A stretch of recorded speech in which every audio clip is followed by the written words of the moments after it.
Hey, what's going on, guys? Today we are taking a look at the LEGO Ultimate Star Wars book that I just got off of Amazon for $25 US.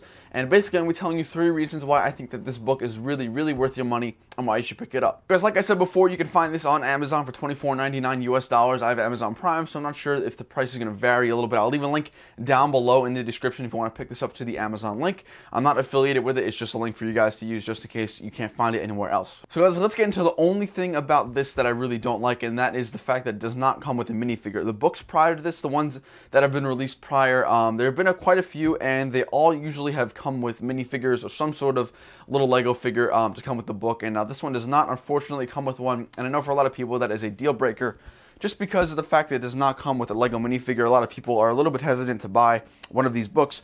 Alright guys, let's get into reason number 1 of why I think that you guys should pick up this textbook, and that is because it shows the history of LEGO Star Wars. Now, the history of LEGO Star Wars and just the history of LEGO in general is something that really intrigues me, just because it might be because of the fact that I'm a little bit of a nerd, but I think a little bit of a general feel. If you guys are interested in LEGO, you guys are probably nonetheless interested in see how far LEGO has come. Now here, guys, in the top left corner, I'm going to be showing you a image of the minifigure, the old Obi-Wan minifigure, and if I can see, you guys can see that right there. Now the top one is going to be from year 1999. This is one of the first LEGO Star Wars sets ever made. This is from the Gungan sub. And here we have another one from 2002 on Jedi Defense 1. There's just some pretty iconic sets. And you guys can see here, we have a really cool history timeline. So here we have 1999, 2002, then here we have 2007. We can work our way a little bit down here. We have 2011, 2012, 2014, 2015. And we just kind of have the evolution of all the Obi-Wan minifigures, starting from all the way from 1999, which is when LEGO Star Wars kind of first made its appearance, and then all the way up to 2015. Here, guys, we have some more minifigures on the side here. We have old Obi-Wan here from 1999. Again, one of those really old sets. And then 2004, 2007, 08, and then 2010 and 2011. So just kind of cool. One of the many examples of this book and how it explains a lot about the history and the development of the minifigures in LEGO. So I think that's something really cool. And then obviously up here we do have some more minifigures.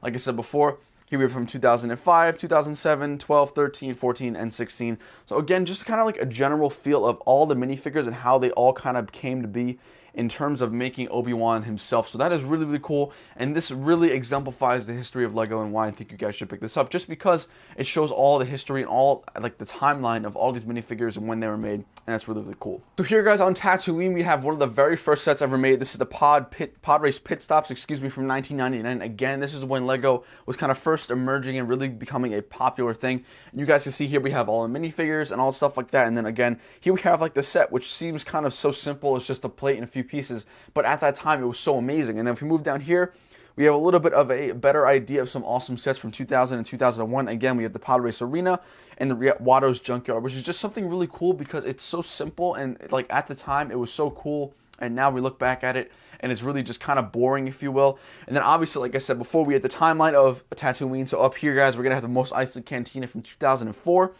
Then we're also gonna have the Planet of Tatooine and one of those really kind of special sets from 2012.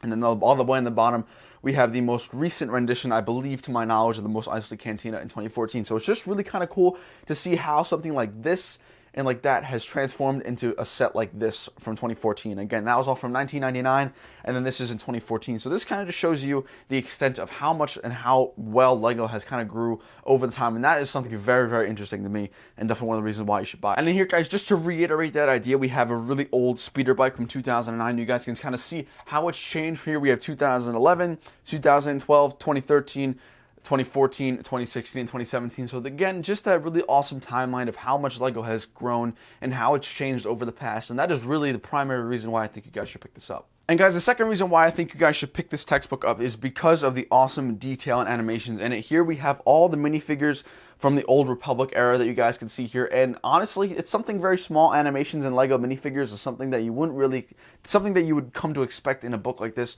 But just flipping through all these pages of just constant Legos and stuff like that, just some great detail and everything along the lines like that. It's just something so cool, something that I really do prize a lot when I take into account of this price and everything like that. Like here, literally page after page, every single detail you could possibly imagine is here.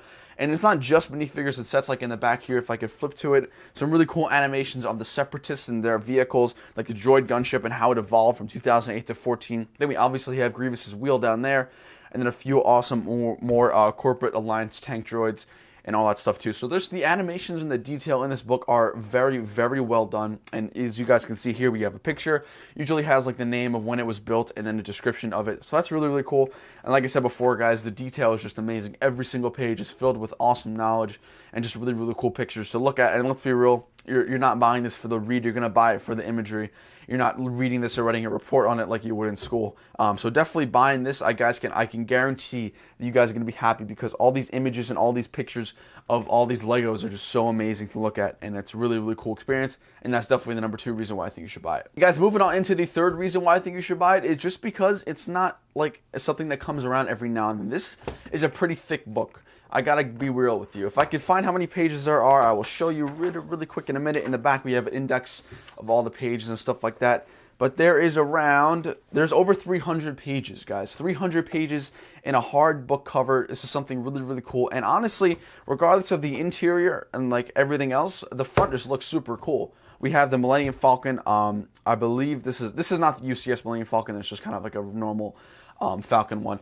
But here, like, honestly, look, we have awesome binding, and on the back we have a lot of cool designs, characters and creatures, locations, vehicles, and the equipment, and a whole bunch of minifigures on the bottom. Pretty much everything that this book goes into, guys.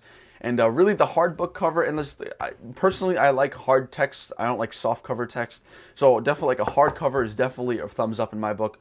And honestly, it's just something that I'm really, really happy that I was able to pick up, just because it's so cool to have. And honestly, like, if I were to like get a glass display and display this on my shelf, I really would be still happy and content with how it looks. So guys, I hope this little kind of bit of a review helped you in deciding whether you want to get it. I don't want to feel like I'm forcing you guys to get this, because obviously I can't force you guys at all to do anything. But hopefully this video helped to decide whether you do or do not want to get this.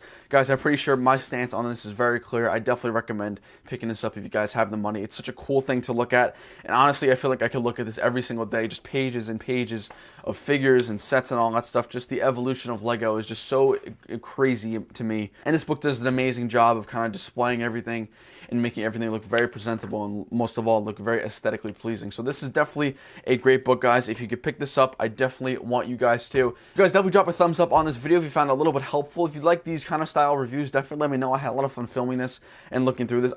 In the 3 days I have actually had this, I have not looked and read everything in this book yet, and that kind of shows you the extent of everything that's in here. Literally everything from the Empire, from the Imperial era, from the First Order era, from the Clone War era, everything, clones, droids, rebels, everyone is in this book. Everything Lego is in this book. And who knows, even if you're looking for some creative inspiration, guys, this book cannot do you wrong. So like I said before, guys, definitely pick this up if you can. That's all we got for today's review, guys. Hope you all enjoyed the review of the Ultimate Lego Star Wars textbook. Hope you guys enjoyed, and I'll see you later.